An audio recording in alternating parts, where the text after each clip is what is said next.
Bismillahirrahmanirrahim. Assalamualaikum warahmatullahi wabarakatuh. Pada kesempatan kali ini saya akan membahas tentang Jabir ibnu Hayyan, sang bapak ilmu kimia modern. Seorang pemikir dan ilmuwan muslim dari periode awal abad pertengahan sekitar abad ke-8 Masehi, dijuluki sebagai bapak kimia Arab dan salah pendiri farmasi modern. Dia adalah Abu Musa Jabir ibnu Hayyan al-Adzi, atau dikenal sebagai orang Eropa sebagai Geber. Ia melahirkan sejumlah karya besar dari bidang kimia, alkimia, dan filosofi. Banyak dari karya-karyanya itu diterjemahkan dan didistribusikan ke seluruh pusat pembelajaran di Eropa.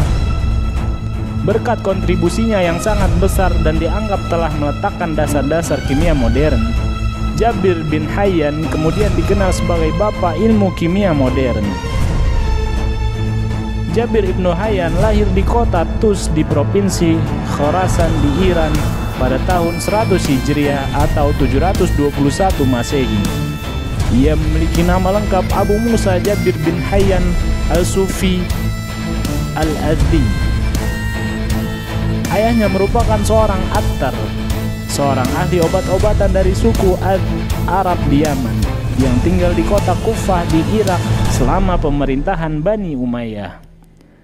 Setelah itu, keluarganya berpindah ke Arab, di mana Jabir belajar di bawah bimbingan ulama Harbi al-Himyari. Jabir ibnu Hayyan menempuh pendidikan di Yaman di bawah asuhan Harbi al-Himyari. Dia juga menjadi murid Imam Ja'far al-Sadiq. Selama hidupnya, Jabir ibnu Hayyan belajar kimia, farmasi, filsafat, astronomi, dan kedokteran. Pada tahun-tahun berikutnya, ia menjadi murid Imam Ja'far bin Muhammad as-Sadiq, yang juga keturunan dari Nabi Muhammad. Dari Imam Ja'far bin Muhammad as-Sadiq inilah Jabir bin Hayyan mendapatkan ilmu di bidang kimia yang kemudian terus diasahnya. Penemuan Jabir bin Hayyan memiliki kontribusi yang sangat besar dalam bidang kimia dan alkimia. Penemuannya membuka jalan bagi sebagian besar ahli kimia dan alkemis Islam setelahnya, termasuk Razi, Tughraj, dan Al-Iraqi. Ia juga menerapkan pengetahuannya di bidang kimia dan alkimia untuk meningkatkan banyak proses manufaktur, seperti misalnya dalam pembuatan baja dan logam lainnya, mencegah karat, mengukir emas, mewarnai dan anti air kain, penyamakan kulit, dan analisis kimia, pigmen, dan zat lainnya. Jabir bin Hayyan mencatat bahwa anggur mendidih melepaskan uap yang mudah terbakar, sehingga membuka jalan bagi penemuan etanol oleh Ar-Razi. Jabir bin Hayyan menekankan pentingnya eksperimen dalam kimia. Ia diketahui memiliki laboratorium kerja di Kufah yang reruntuhannya baru ditemukan 2 abad setelah kematiannya. Dari penelitiannya, Jabir bin Hayyan memperkenalkan sejumlah peralatan laboratorium seperti penangas air, tungku pembakaran, serta sistem untuk filtrasi dan distilasi. Kemudian namanya dikaitkan dengan pengenalan metodologi eksperimental ke dalam alkimia dan penemuan beberapa proses kimia yang digunakan hingga saat ini. Misalnya kristalisasi, kalsinasi, sublimasi, dan penguapan, sintesis asam, dan distilasi. Selain itu, Jabir dapat dianggap sebagai perintis ditemukannya hukum perbandingan tetap. Kontribusi Jabir bin Hayyan yang luas terhadap perkembangan ilmu pengetahuan kimia membuatnya dijuluki sebagai bapak ilmu kimia modern. Karya Jabir bin Hayyan selama mengabdikan dirinya dalam ilmu pengetahuan di bidang kimia dan alkimia, Jabir bin Hayyan diduga telah menulis ratusan karya. Beberapa pihak menyatakan bahwa Jabir ibnu Hayyan adalah seorang penulis produktif karena mengarang 300 buku tentang filsafat, 1.300 buku tentang peralatan mekanik, dan ratusan buku tentang alkimia. Beberapa karya Jabir ibnu Hayyan yang terkenal adalah Kitab Al-Rahmah Al-Kabir, Kutub Al-Mi'a wal Ithna Asara, Kitab As-Sabi'in, Kutub Al-Mawazin, dan Kitab Al-Khamsumi'ah. Sebagian besar buku-buku itu diterjemahkan ke dalam bahasa Latin pada abad pertengahan. Buku-bukunya tentang kimia, misalnya Kitab Al-Kimia dan Kitab Al-Sabi'in, telah diterjemahkan ke dalam bahasa Latin dan berbagai bahasa Eropa. Terjemahan itu populer di Eropa selama beberapa abad dan telah mempengaruhi evolusi kimia modern. Kemudian, Jabir ibnu Hayyan dikaitkan dengan pengenalan metodologi eksperimental ke dalam alkimia dan penemuan beberapa proses kimia yang digunakan dalam kimia modern. Misalnya, kristalisasi, kalsinasi, sublimasi, dan penguapan, sintesis asam, dan distilasi menggunakan alembik.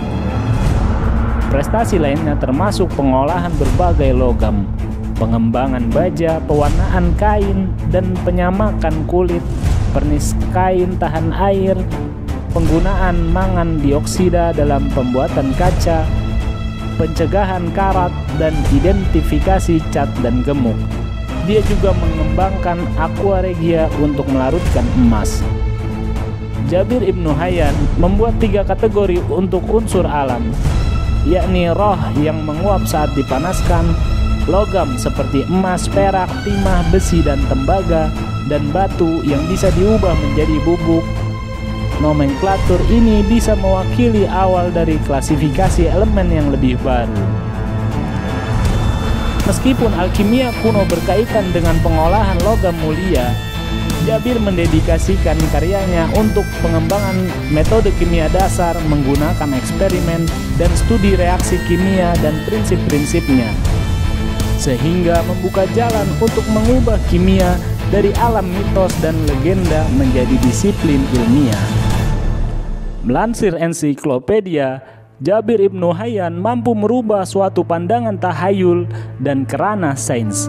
Dia menekankan eksperimen, observasi, dan metode yang dapat direproduksi untuk menghasilkan reaksi tertentu. Misalnya, ketika menemukan arsenik, belerang, dan merkuri.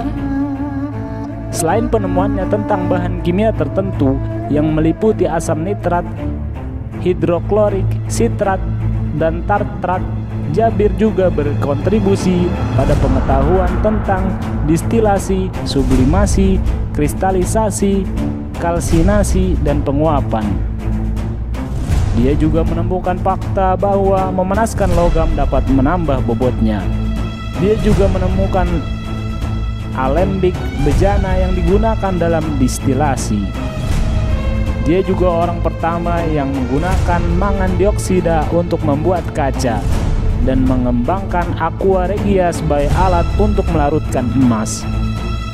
Buku-bukunya tidak hanya menjadi acuan para cendekiawan muslim, tetapi juga sangat mempengaruhi para alkemis Eropa abad pertengahan, seperti misalnya Kitab Al-Kimia, Kitab Al-Sab'in, Kitab Al-Rahmah, Al-Tajmi, Al-Zilak, Al-Sarqi, Kitab Al-Rahmah Al-Kabir, Al-Kutub Al-Mi'ah, Kitab Al-Idah, Al-Musahad, Al-Asra, Al-Kutub Al-Isrun, Kutub Al-Mawazin, Al-Kutub Al-Khamsumiyah, Kitab Al-Band, Kitab Al-Khamsin, Kitab Al-Malik.